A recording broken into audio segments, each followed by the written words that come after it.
Vamos a darle la bienvenida a nuestro querido diputado Hamlet Almaguer, un diputado que yo considero que es uno de los nuevos valores, una estrella ascendente en el seno de Morena. Todavía no es estrella de rock, ya casi llega a estrella de rock Hamlet Almaguer, pero créanme que es un buen tipo, es joven, es inteligente, preparado, conoce la ley, conoce la Constitución, y lo hemos pedido que esté con nosotros para ver si es posible hablar. Que nos pespuntee el tema del debate que concluyó ayer con la aprobación del presupuesto para el 2023. Querido diputado Hamlet Almaguer, ¿cómo está usted? Jaime, con el gusto de saludarte y a toda la audiencia de Sin Censura. Eres muy generoso por tus palabras. No, nunca mente, diputado, nunca mente. Yo de verdad creo que usted es un gran político mexicano y además qué bueno que sea usted de Jalisco, ¿eh? Porque en Jalisco hace gente no solamente que se las dé de entronas, sino que hable con conocimiento de causa. ¿Por qué no desmenuzamos el tema de la aprobación del presupuesto que fue posible después de una sesión maratónica? ¿Cuáles son los elementos fundamentales? ¿Cuáles podrían ser los elementos fundamentales de este presupuesto que se ha aprobado, querido diputado? Muchas gracias, Jaime. Aprobamos ley de ingresos. Primero hay que garantizar los recursos para los derechos sociales, programas sociales y también para las obras prioritarias de infraestructura. No solamente las que se desarrollan en el sureste del país, con el Tren Maya, el canal interoceánico, la refinería de Dos Bocas, sino también en otras regiones, en otros lugares. Se está ampliando, en el caso de Jalisco, la autopista a Manzanillo, que por increíble que parezca, pues no está concluida después de muchos sexenios en los que se había planeado. Ya por fin se está trabajando en ello. La autopista también a Puerto Vallarta, y una presa que va a ser muy importante para mi estado, para el estado de Jalisco. Y así en cada entidad seguramente hay un gran proyecto impulsado por el gobierno federal. Entonces, lo primero que tuvimos que garantizar fueron los recursos. Algo muy importante que sobresale en esta ley de ingresos es que, a pesar de que no se crean nuevos impuestos, se espera un crecimiento de 15% en la recaudación de impuesto sobre la renta.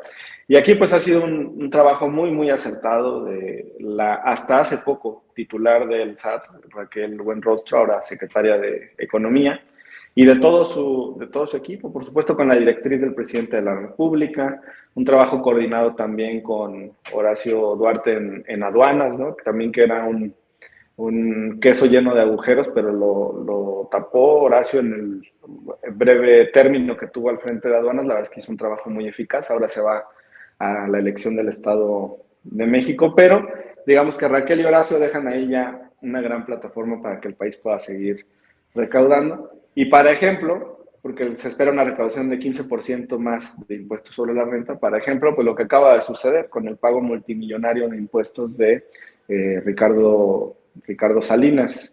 Obviamente, pues esto por gestión directa, ¿no?, del presidente de la República, que le preguntaban muy seguido qué pasaba con ese tema, y él decía: estamos en la negociación, estamos pidiéndole que se ponga al corriente. Pero le dolió, diputado, le dolió a Ricardo Salinas Pliego, ¿eh? Pues sí, no creo que haya sido con mucho gusto, digo, es muchísimo dinero, 2.800 millones de pesos, es similar al presupuesto de muchas capitales de este país, es superior al de universidades autónomas enteras. Creo que la Universidad Autónoma de Oaxaca, nos contaba uno de sus directivos, tiene un presupuesto como de 1.500 millones, la Autónoma de Chapingo tiene presupuesto de 3.200 millones, o sea, es mucho dinero, 2.800 millones. Qué bueno que ya por fin se logra esta recuperación de cartera vencida, pero en serio, ¿no?, magna. Y otro punto fundamental es el incremento también de los ingresos de Pemex, que la verdad es que se está haciendo un muy buen trabajo ahí también. Y también un aspecto que estuvo mucho en el debate fue la cuestión de la deuda, pero nosotros vemos como un indicador muy firme es la paridad cambiaria del peso con el dólar. que ha estado fluctuando entre 19 y 21. Entonces, la verdad es que no hay ningún riesgo macroeconómico. Ahí la oposición estuvo insistiendo mucho, pero yo te diría que estos tres son rubros fundamentales. Buenas noticias en Pemex, buenas noticias en impuestos sobre la renta y una deuda estable. Jaime. Sí, yo creo que podría decirse que es un presupuesto que de alguna manera, yo creo que está pensado porque 2023 es un año incierto. Así es que qué bueno que se mantenga la recaudación fiscal. Ojalá que el señor Ricardo Salinas Pliego termine de pagar lo que realmente debe. Hoy el presidente decía, no, yo agradezco a Ricardo Salinas la buena voluntad, le tuvieron que hacer manita de puerco, ¿no? Y se ha desatado a través de las redes diciendo que ya van a tener más los comunistas para sus croquetas. No, anda desatado este señor. Pero yo quería que preguntarle y aprovechar su presencia, querido diputado. Arrancamos este programa hablando de la participación de Ernesto Zedillo y de Felipe Calderón en el foro que siempre reúne a las estrellas del conservadurismo en Europa. Y hablaron, sobre todo Ernesto Zedillo, habló de los riesgos que hay en México y en América Latina. Es el foro internacional a los 20 años del FIL, Democracia y Libertad.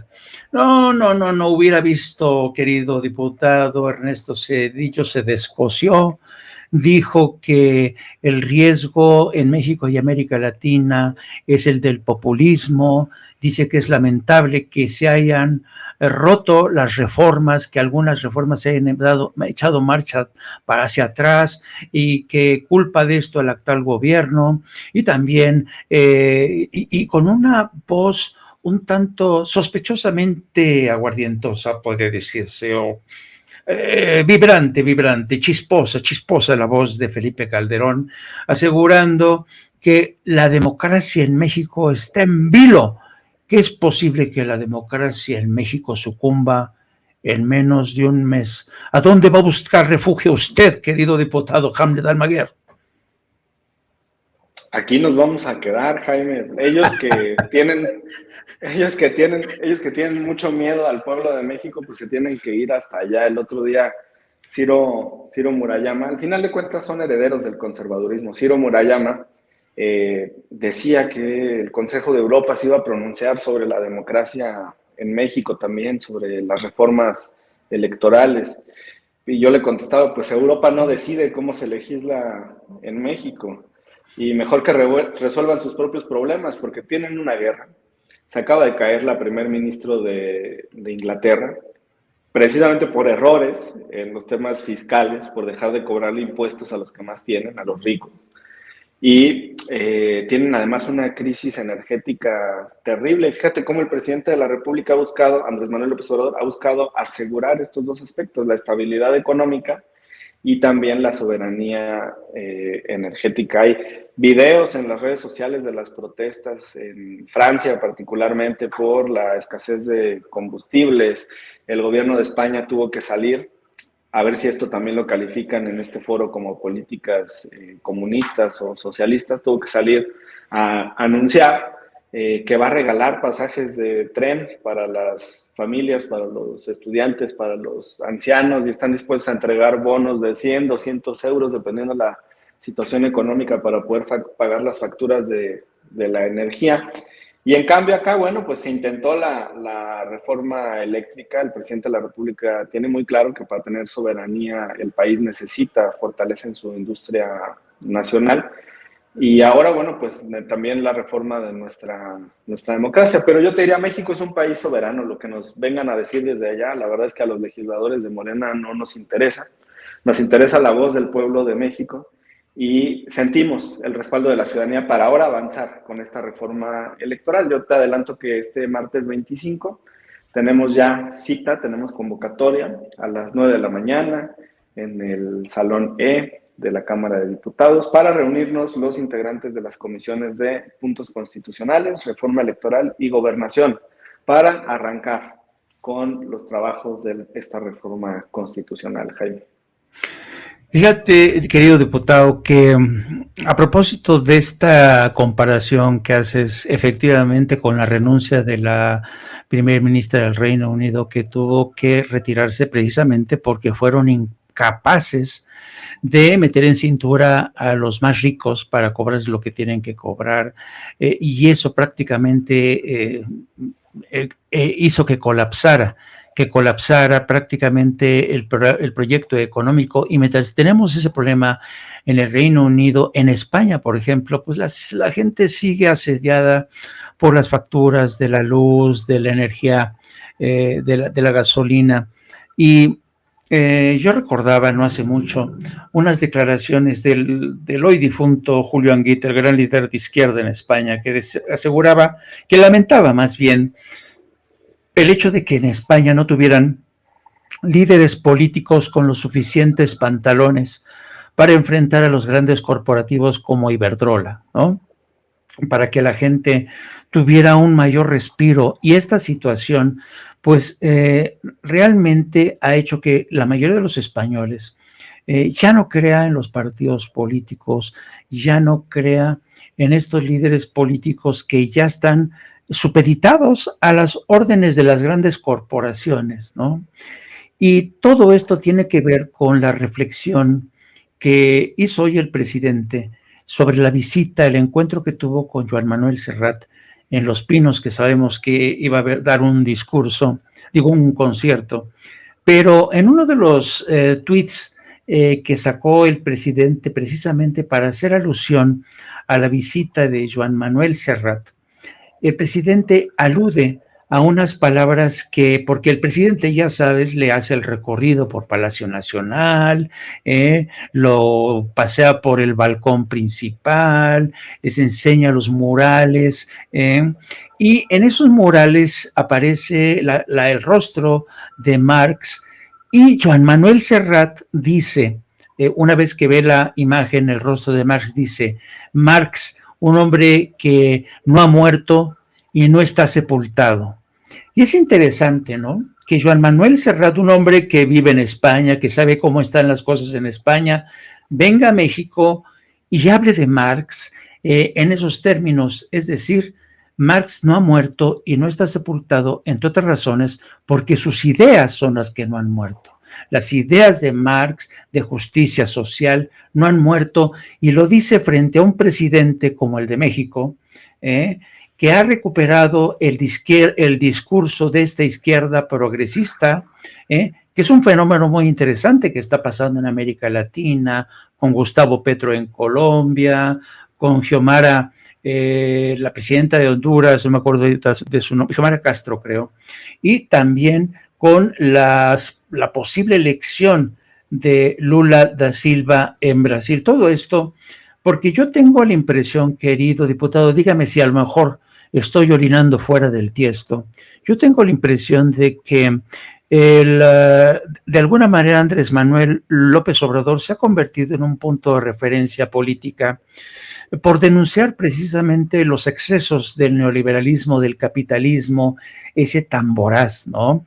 Que ha hecho, que ha pulverizado la economía de muchos trabajadores en España con estas elevadas tarifas en materia energética, que ha hecho de los jóvenes a personas circunspectas, pesimistas, que no encuentran trabajo en España fácilmente con salarios de apenas 1,000 euros al mes.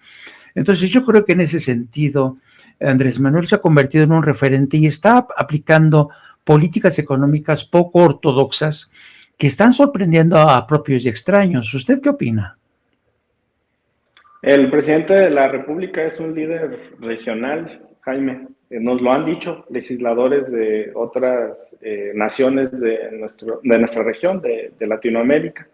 Y también ha tenido el reconocimiento de legisladores europeos. No recuerdo ahora el apellido del diputado de España, pero su discurso se volvió viral cuando enfrentó precisamente a estas corporaciones y a los conservadores al pretender imponer una visión colonialista en México, y pues prácticamente les dijo, pues qué esperaban si el presidente Andrés Manuel López Obrador tiene una visión soberana, ¿no? Una visión digna de la política económica y la política internacional.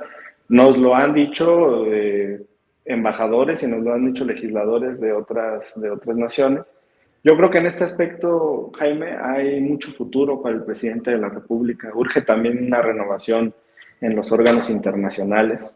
A Luis Almagro de la OEA ya se le acabaron todos sus amigos, nada más le queda uno, Bolsonaro, y quizá en una semana ya también pierda esa posición, ¿no?, colonial que tienen allá en Sudamérica, y venga un presidente también con la misma línea ideológica y Latinoamérica tenga este frente progresista. Muy interesante lo que está haciendo Petro en Colombia.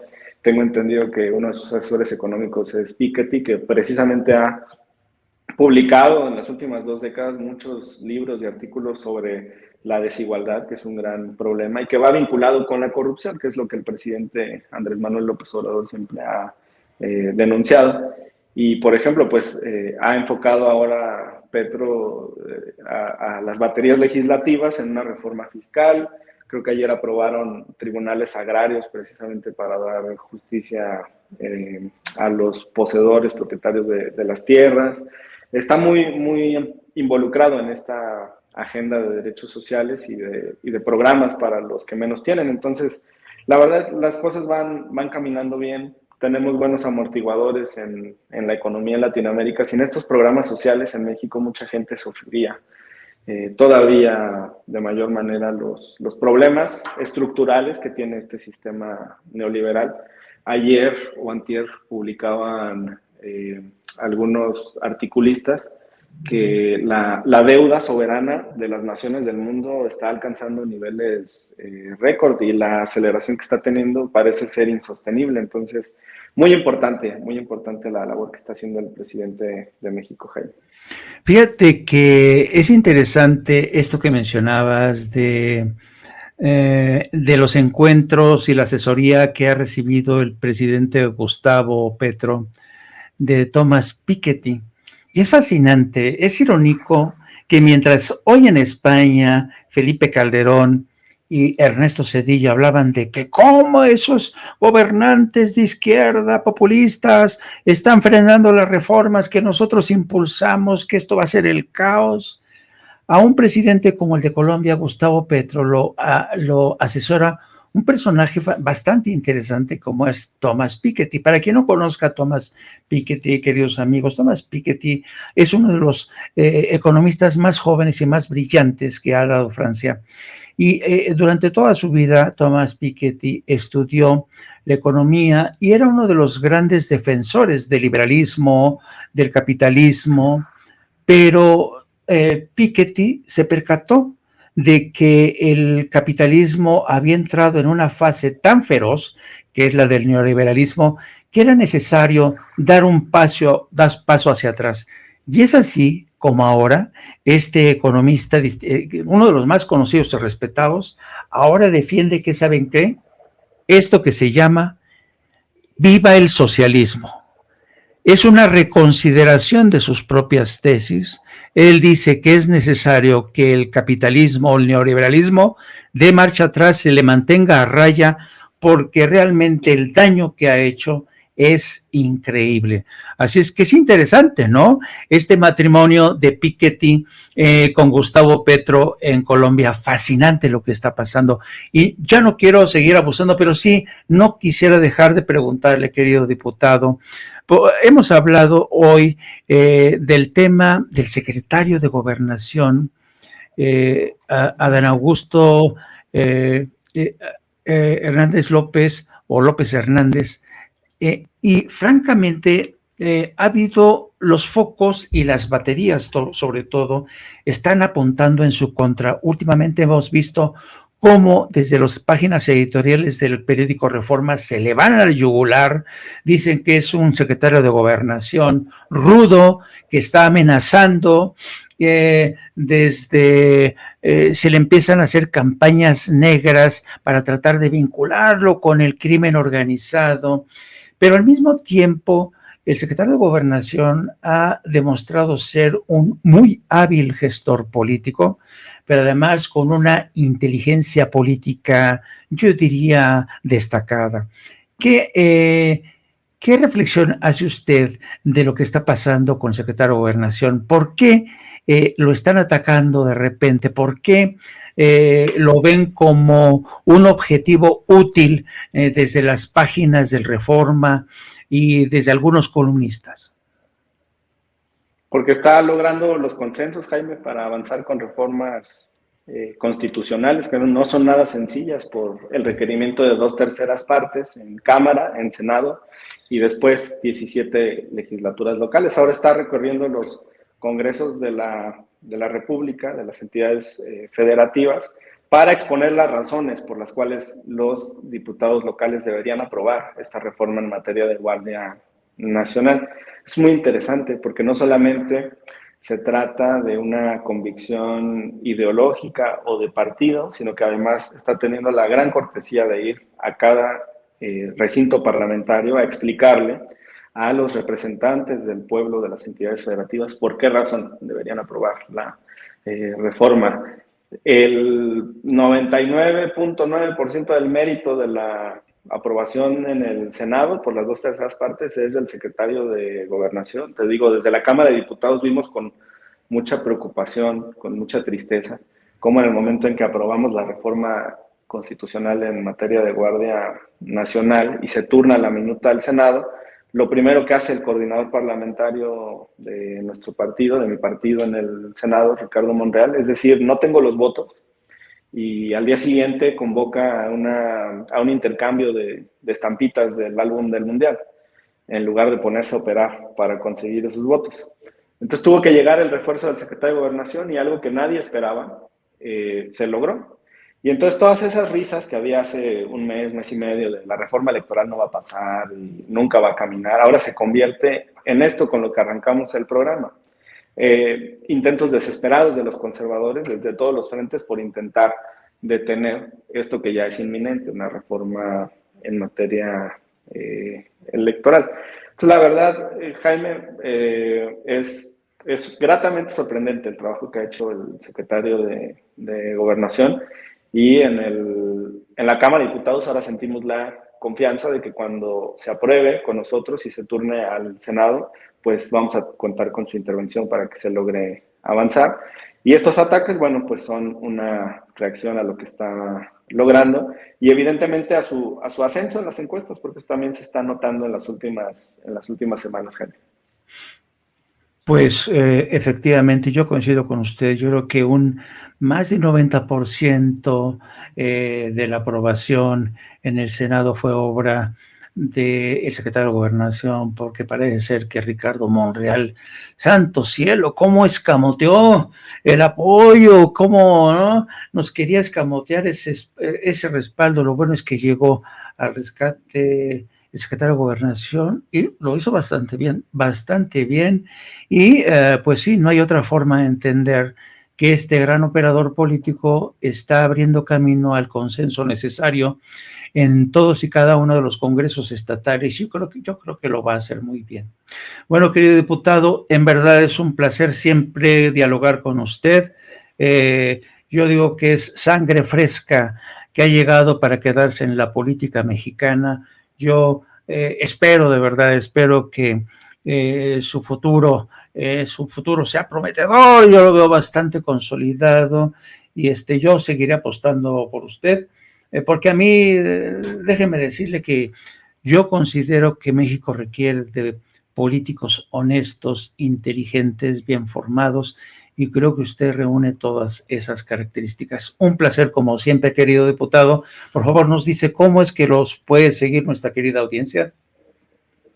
Muchas gracias, Jaime. Orgullosos de pertenecer a la bancada de Morena, de apoyar a la Cuarta Transformación, el proyecto del presidente, y de pertenecer a este relevo generacional en el que varios legisladores estamos impulsando, intentando darle dinamismo a la Cámara particularmente.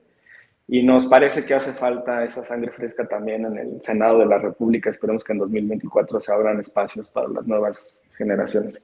Y me encuentran en Twitter como Hamlet-Almaguer. Te agradezco mucho por el tiempo, Jaime, y también por la labor periodística y de información que realizas de manera continua, con esa visión, ese panorama internacional que siempre tienes muy, muy a flor de piel y que presentas de manera continua con estas comparaciones. Que tengas muy buena noche, Jaime. Muchas gracias a nuestro querido diputado Hamlet-Almaguer. Que tenga bonito fin de semana. Igualmente. Bueno, es aleccionador siempre platicar con Hamlet-Almaguer, porque Hamlet-Almaguer representa, ¿saben? Hamlet-Almaguer tiene una inteligencia puntiaguda, ¿no? Es especialista en leyes, sabe escuchar, está siempre muy bien informado. Claro, si lo compara uno con personajes como Lili Telles o Kenia Rabadán, Dios mío, ¿no? O sea, no hay comparación, ¿no? Amigos, amigas, regresamos en breve, pero mientras seguimos hablando sin pelos en la lengua, sin censura, usted puede suscribirse a nuestros 3 principales canales en YouTube.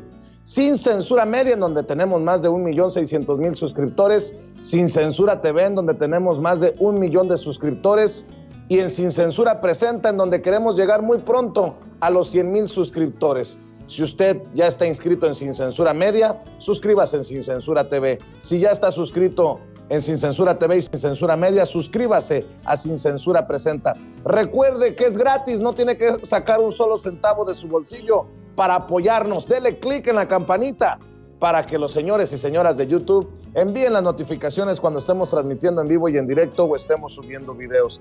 También nos puede seguir en Twitter en @Vicente Serrano y hasta en Instagram.